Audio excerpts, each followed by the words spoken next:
Not bad, not bad. A little overwhelmed, but I guess I kind of have a lot going on these days. Indeed you do. The mind is an easy place to get lost in, is it not? You ain't kidding. Keeping all them cognitive distortions in my head and sorting through all my clients' problems ain't easy. We are not machines, Samuel. I believe you will find that you can never handle everything at once. There is a term the mortals use these days, multitasking. It's a kind of meta-control fallacy. Even we must handle thoughts one at a time. I guess. I just hope I can concentrate on my own therapy with all this stuff bouncing around in my noggin. I do not expect you to be an exception to the rule, my dear fellow. Let us see whether we can clear your head. I would like to introduce you to a ritual I have learned for stealing the mind. This some kind of ancient vampire secret? Something the old ones gave you that's been lost to time? Something mortals could never imagine? No, it's just meditation. Oh. That does not make the technique any less valuable. Now then, close your eyes. I will guide you through this process. Think of a place that brings you comfort. I'd have to say the woods. I always liked being in nature. Then imagine the woods and let your thoughts come to you. Be attuned to your body. Breathe and you will be able to address your thoughts and clear your mind. Now close your eyes and begin.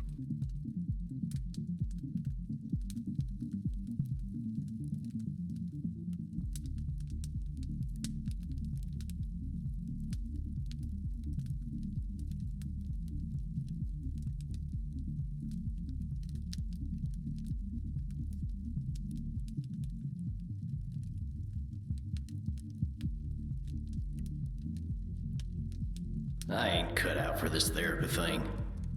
And it sure is a tall glass of water. I miss my princess. I kinda miss farting. Focus, Sam, focus.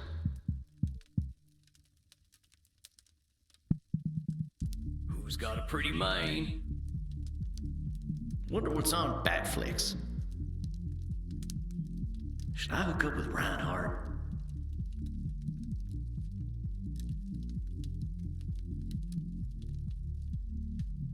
I'm so bad at meditating.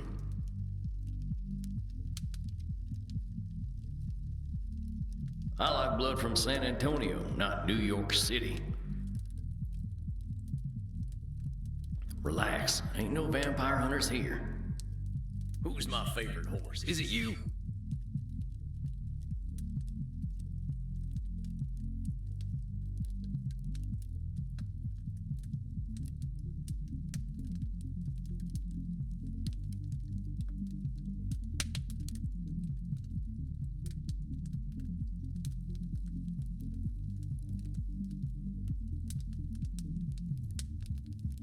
How are you feeling now? Yeah, all right. Fine, really. All them thoughts just feel like thoughts. What sorts of things came up for you? Well, I thought about my clients. I thought about all them cognitive distortions. My horse came up a lot. Your horse? Yeah, Princess. She was my horse back when I was alive.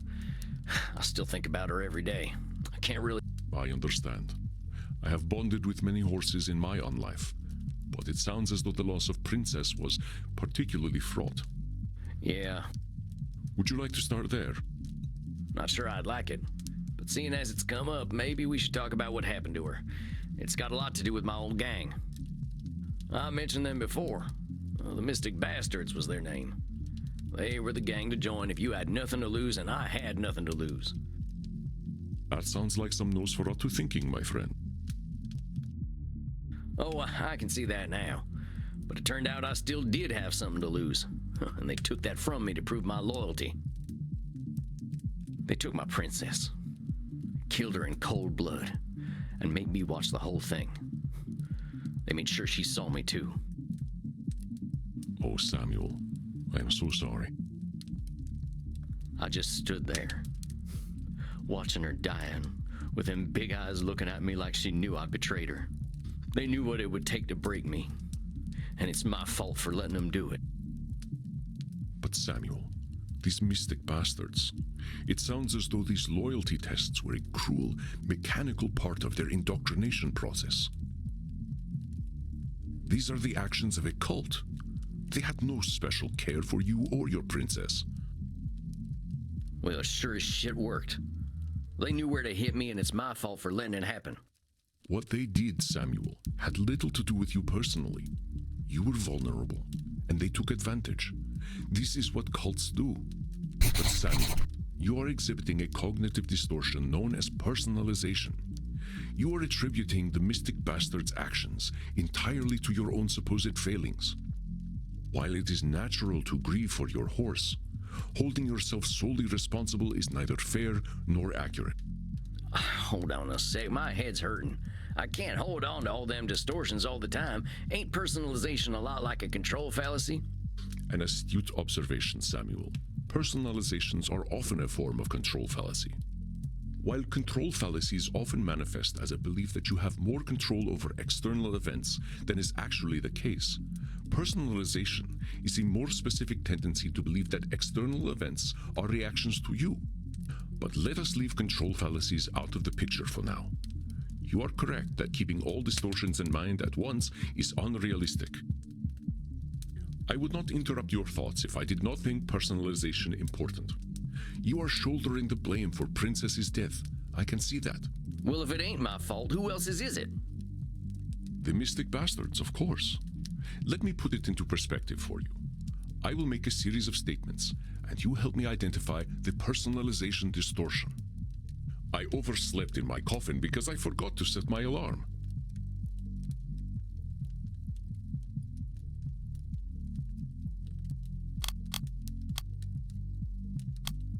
Oh, that's the personal... No, Samuel. If I forgot to set my alarm, it's all right, Samuel. I bit Crimson's neck last night and missed the vein because I was distracted. It was entirely my fault.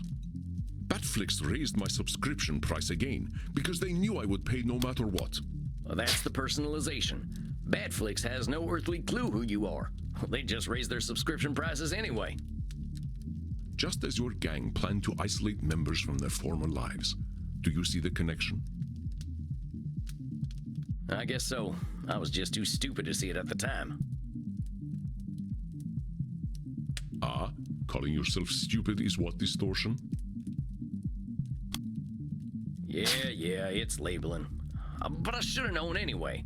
I knew that crew was bad news. I just thought I was bad news too. You should have known. That's another distortion of reality, Samuel. All right, fine. Should statement, whatever. So what the hell am I supposed to do, Andy? Say nothing's ever my fault and I don't gotta know nothing? I was responsible for getting that beautiful horse killed. She trusted me, and if I'd been someone else, she wouldn't have had to die in that awful way. I am not asking you to lie to yourself. Far from it. And I am not suggesting that you absolve yourself of all responsibility. But what would you say if a friend came to you with the same story? Would you tell them what they should have done? Would you call them stupid? You said yourself that you joined your gang because they were the gang to join if you had nothing to lose. I do not think this is a circumstance most people choose. Yeah, I suppose. Remember, Samuel, we are trying to reframe our thinking by clarifying these distortions. I know it may feel as though I am picking on you, but I am not. Let us forget what you should have done to make room for a different distortion. You are drawing a direct link from your emotion to the death of your horse. This is a distortion called emotional reasoning. I understand the guilt you feel, Samuel, but your guilt does not act on its own.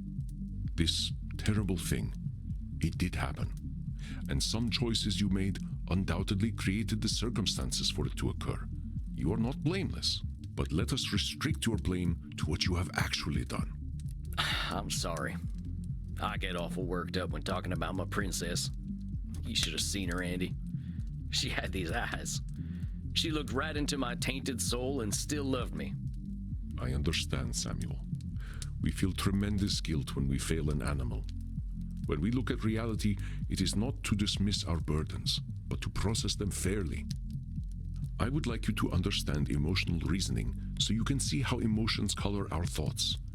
Please listen, and call me out when I am using emotional reasoning. I feel anxious. Perhaps it is the garlic naan I smell from the Indian restaurant next door.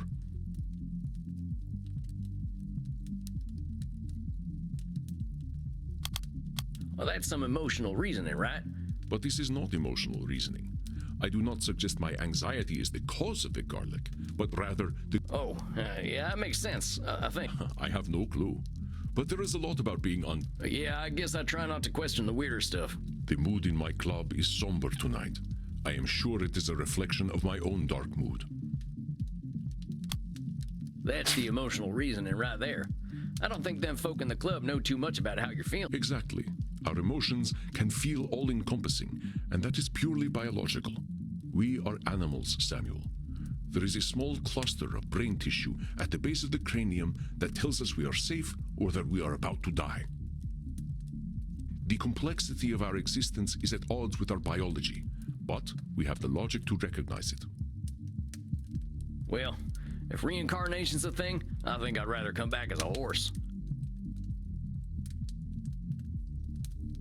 It is indeed a boon and a curse to have human complexity of thought.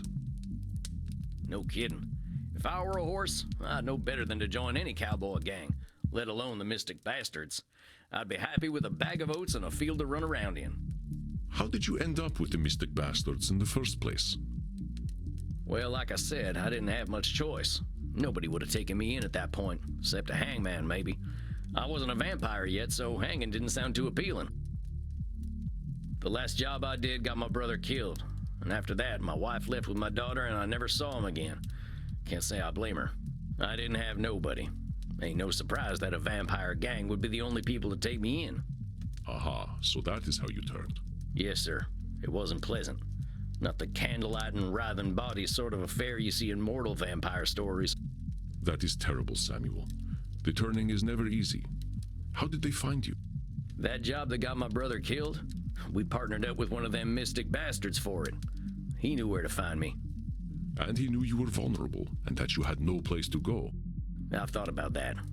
Were they setting me up all along? Maybe. But whether they were or not, I really didn't have any place to go. I know when them wanted dead or alive posters go up, folk find dead easier and more fun. People saw me as outlaw scum when I was a kid, and there was no way they were going to be kinder knowing I was in a gang. You know this for a fact. You are certain that no one would have any pity on you at all, that your only recourse was to join your gang? I guess I don't actually know that no one but the bastards would have taken me in. Sounds like a cognitive distortion, huh? I think you see the patterns now. It may seem like pedantry, and perhaps it is, but pedantry is the search for ultimate truth. Spoken like a true pedant. It comes with being terrifyingly old. You discovered the cognitive distortion before I could point it out to you. It is a cognitive distortion similar to Nosferatu thinking, so let us put that particular distortion out of our minds for now.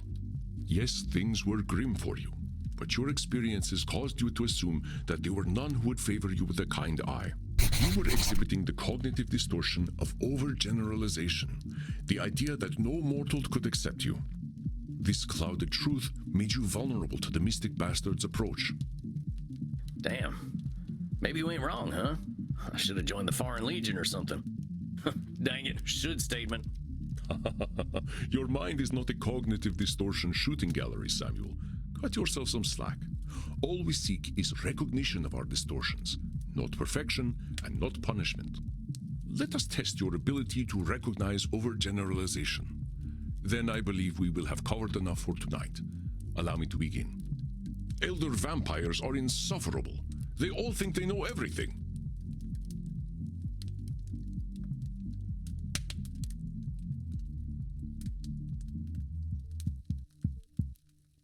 It seems to me that being a werewolf is pretty rough.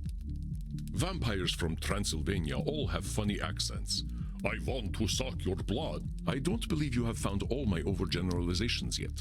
Elder vampires are insufferable. Wait, ain't you an elder vampire? You don't seem like much of a know-it-all. That's right, Samuel. Though in all honesty, I used to be quite insufferable myself. I aspire to be more patient these days. It seems to me that being a werewolf is pretty rough. Vampires from Transylvania all have funny... That seems like an overgeneralization, Andy. I ain't sure any of them ever sounded like that. Pretty sure they all sound American these days anyway from watching bat flicks all the time. Correct, Samuel. I apologize for the offensive accent. It was employed only to prove a point. Well done, Samuel. Your ability to identify cognitive distortions continues to impress. But let us bring things back to you. I do not ask you to absolve yourself of the things you have done. You did not have the tools to be mindful of the thought patterns that made you vulnerable to the mystic bastards. I have seen mindfulness take root in you, though, Samuel. I hope this session has been helpful to you. Yeah, I'm still sad. And still regretful about Princess. I think I'll always be. My not being mindful is what killed her. Every time I think about it, I just know I'm a terrible person who messes everything up. But I think It does. Then please tell me what cognitive distortion you just exemplified. Was it emotional reasoning, overgeneralization, or personalization?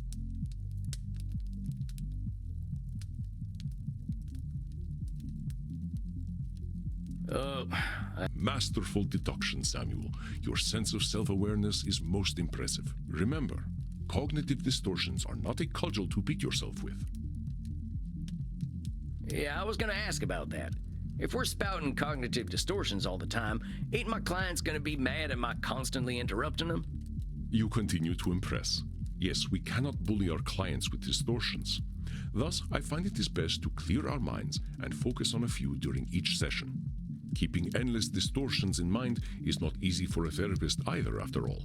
I think we have done excellent work tonight, and I'm certain you've built up a thirst. I know this evening was emotionally intense. Ask Crimson for some... Drinking booze ain't exactly compatible with our biology, Andy. By Scotch, I mean Scottish blood. It's iron-rich and quite delicious. I age it in whiskey barrels. That sounds pretty nice. I might just do that and call it an early night. As you wish, Samuel. Rest well, and do not lasso yourself so tightly, as you say. You are deserving of love, especially from yourself. I'm just gonna leave before I get more embarrassed. Very well, Samuel. Rest in peace, my friend.